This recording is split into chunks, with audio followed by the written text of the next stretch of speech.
All right, welcome to another episode from the Chart Readers. We are doing a viewer request here. So I'm looking at Yang by request, and then I'm going to add FXI and MCHI really as auxiliary stocks to gain info on this. Because look, I often say it's really important to look not just at the stock you have your money in or the stock that you're interested in, but find those auxiliary ones that really might help dictate what's going to happen, okay?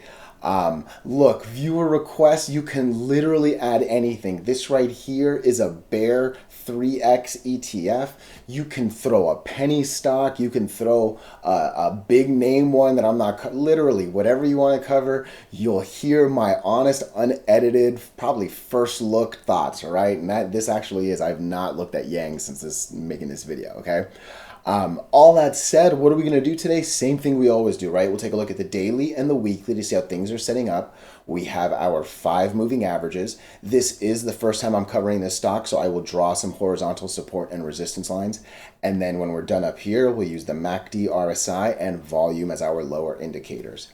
Hey, really quickly, if you can please like and subscribe, it does really well with the YouTube algorithms. But even if you don't, just thank you so much for watching these, okay? And hey, if you disagree with anything I got to say, please throw it in the comments, okay? I am not all-knowing. I am not perfect. And honestly, if your opinions are better than mine, you might be either saving me some money or helping a couple of people watching this video too that read those as well, right? So it is a two-way street here. We're actually building a kind of cool little community, all right? So let's see what happens with that. All right, let's get into the details. And look, no matter if you're looking at a major market like the NASDAQ, if you're looking at an ETF that's positive or negative, bear or bull, 3x pro, 3x ultra short, whatever. There's so many different words for it, right? We really do the same technical analysis on all of them, right? And look, this right here is just such a beautiful example of riding the 8 moving average up, bouncing a couple times, right? Look at this bad boy bounce a couple times. We lose it, but look, once you're over the 8 and the 20, when the 2 stop being the hardest things to get over and start becoming the hardest things to go under, oh my gosh, it's like night and day with your money. You know what I'm saying? So I love how at the minimum we get to look at just a really good example of the 8 and the 20 going up because there's not that much of this happening right now, right? So it's solid that Yang is actually one of those, right? Look, where are we? We definitely didn't lose the 8 yesterday, opened a little under it, but hey, we were at least able to come up. And look, end of the day, as long as we're riding the 8 up, I'm happy. As long as we still got the 20 not that far away, I'm happy, right? Because look, I'm glad we obviously landed here and bounced, right? But I'm not a big fan of being up here, going all the way down here, and then hopefully go back, right? Like I like when, hey, hopefully if I'm going to drop from the 8 to the 20, it's tight, right? I like it to be a little bit tighter than like this like monster drop, right? And I always say the distances between the moving averages really dictate a lot of my thoughts. They do, right? Not just how a stock's positioned with them, but literally the spacing between the lines is pretty important for me, you know? But right now, what do I see? I just see a bunch of riding the 8 and the 20. This right here is going to be a little bit of a difficult plateau, and that's actually pretty much where we're at, right? I'll probably draw a line on one of these. But yeah, if we can break these, again, I'll get to these obviously, right? But break this, you would then believe you're going to start coming up here, right? So I would say where we're at after here, if we can basically, I think this one's the line. I think this one's the nice biggest candle that if we can break that one, I'd be really happy. If 1290 breaks, the next logical place, I mean, there's not even much to draw here. I guess it actually would be kind of this one. That's probably the next fat one. The next logical place would basically be 1750.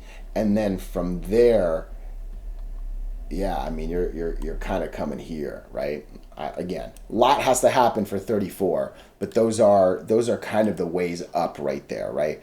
These two will not be easy to get over, right? But yeah, if you can break 1510, oh man, that's That's where it starts getting interesting because I've always said there is no better place to trade than over all the moving averages, right? And that's how you would get to like a 33 number is I mean, obviously that's how you would get there. You break there and go up, right? But yeah, get over all the moving averages, keep riding the 8 and the 20. And ultimately, you got to keep watching and seeing how China is going to do, right? And what I would do, and I'll come back to the weekly here, but I would look at let me do this real quick. This is the chart for Yang, all right? This is a China Bear 3X.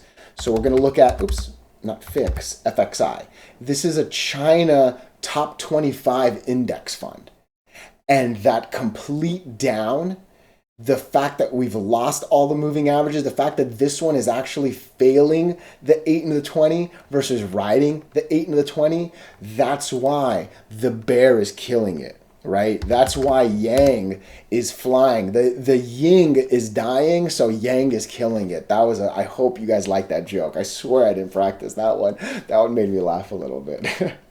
But again, FXI, this up, this riding of the 8, complete opposite here. The other one, MCHI, again, we're looking at an index fund that's positive China. Exact same thing, right? Both struggling to get over the 8 and the 20 versus riding the 8 and the 20, right? So just know where to look to understand. But look, the fact that those were under all the moving averages actually kind of almost makes me believe a little bit, hey, we might be making our way here.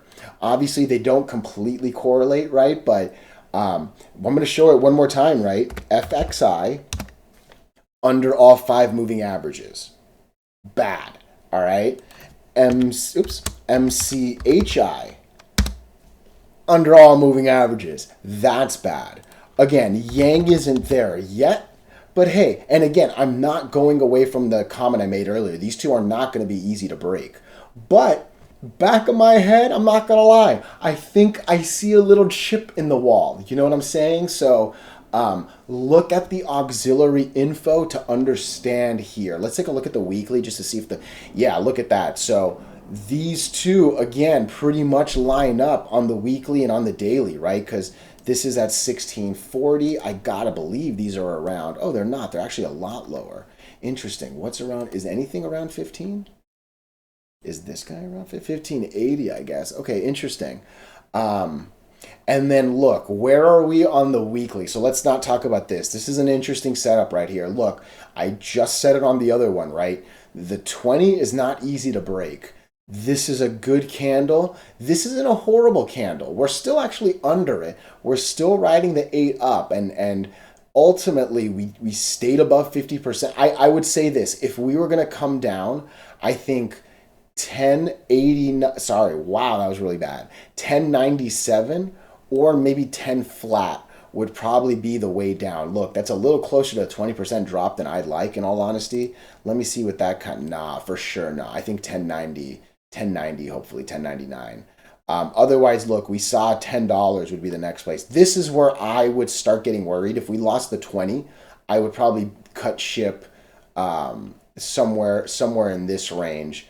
And then, because then we just said, like I said, $10 looks a little bit real from the weekly, right? So this, hopefully that 1090, which is 50% candle here, which is the 20 moving average, we just never get lower than 1090. That would actually be the goal, right? But again, if we break the 20 here, man, again, that's a good thing, all right? And just keep looking at your auxiliaries. Where's FXI? Man, this thing just lost the 20. Obviously, I want a little better confirmation, right? Because that's a big candle. That's not quite a big confirmation one, right? So it might end up trying to make a little run back up here, which again might correlate to why we were saying, hey, there's maybe a chance that the Yang stock drops to 10. But honestly, as long as this doesn't get over 28.75, you know what I mean? You should be fine on Yang.